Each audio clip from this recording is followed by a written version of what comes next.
I've got nothing to say to you. Yes, I'm aware that I look like a homeless person today, so just let it go. Alright, so here's another edition of story time. Nah, I don't want to talk.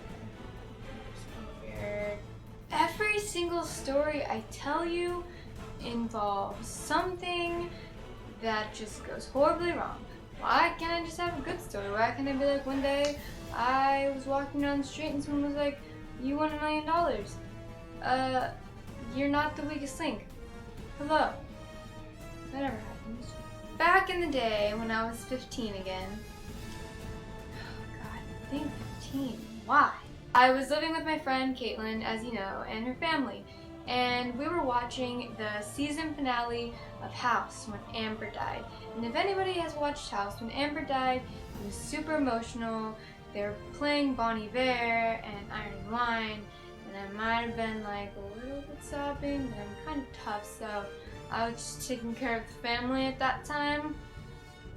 I was just taking care of the family, okay? I was just being the one shoulder to lean on, and I was just... As the ending is ending, I feel a sharp pain in my stomach. Maybe like a cramp or some kind of maybe I ate something weird. Lactose intolerant thing, I don't know. Who knows? I do actually. Foreshadowing. So I excuse myself because I'm polite and I go up to my bedroom and I kind of drift off into sleep. Don't even like kind of casually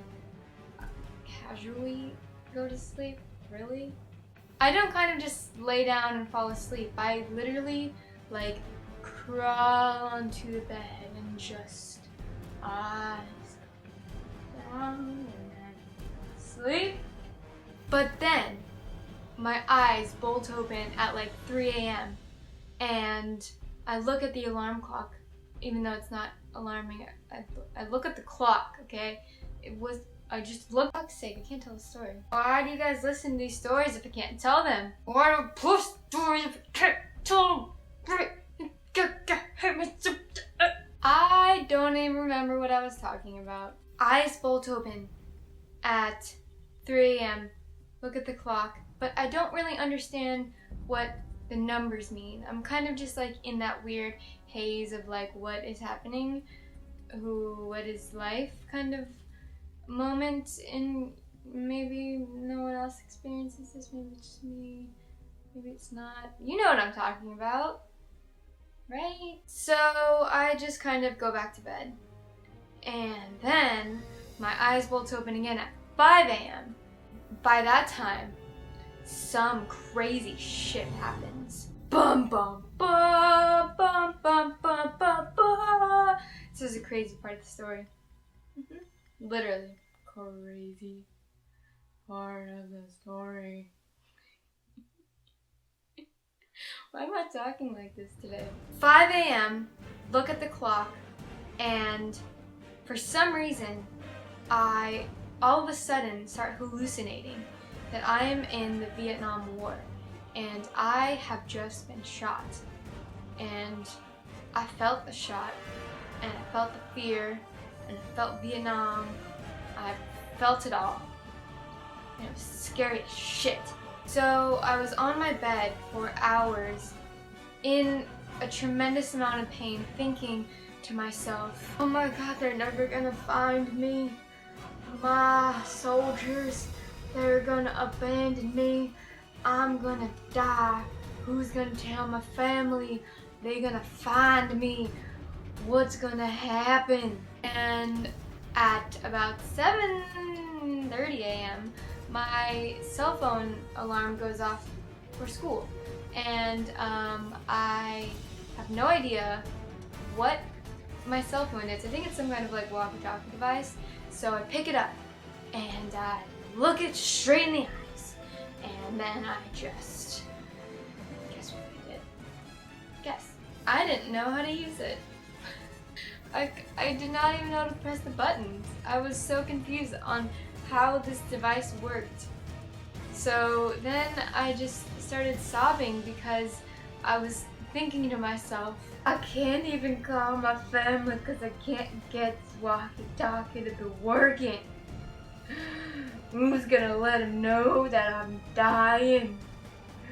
Who's gonna let them know that I'm dying? So then, at about 8, I hear Caitlin's mom kind of shout like, "Get ready for school!"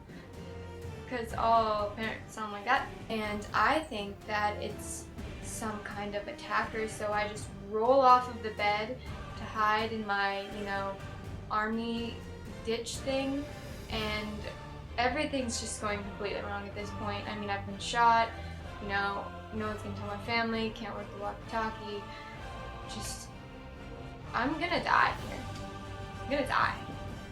And I bet you're wondering, why the fuck am I hallucinating right now? I didn't take any drugs. I swear to God. I swear to God. I swear to God. I don't think you trust me. So then at 8:30, Caitlin's mom comes into the room, and I kind of am scared at first, but then I'm just like, a nurse has come to save my life. A nurse! Please take me. Please take me to the tent and call my family. Funny part was I actually think I said something along those lines to her, and she thought I was on drugs as well. After she kind of realized that I was going crazy, she tried to pick me up, and I was like screaming that I had been shot, and she was just really confused, and she basically had to carry me down the stairs. By the way, this is like a 60-year-old woman, 5'2", carrying me down the stairs. It was not a pretty sight because I was screaming, and she was confused, and I was shot. She puts me in the car, and then she takes me to the general practitioner doctor and has me wait in the car.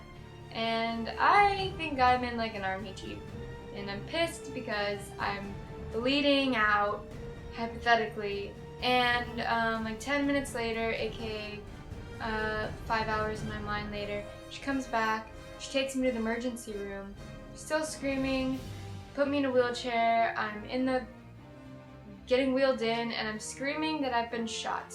And everyone around me thinks I'm a psycho because there I am in my like pajama, tighty-whitey situation, not shot, screaming that I'd been shot. They probably thought I was on drugs. Guess why any of that happened to me? I'm gonna let you guess. Dum, dum, dum, dum, dum, dum, dum. Time's up. I had my appendix rupture severely, and I was kind of immediately rushed into surgery to get my appendix removed.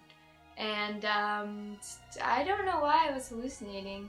I feel like I was too embarrassed to ask the doctor, and I was in the hospital for about a week, bed rest for about 3 weeks. There's gonna be part 2 of this story because something else happens later with my appendix.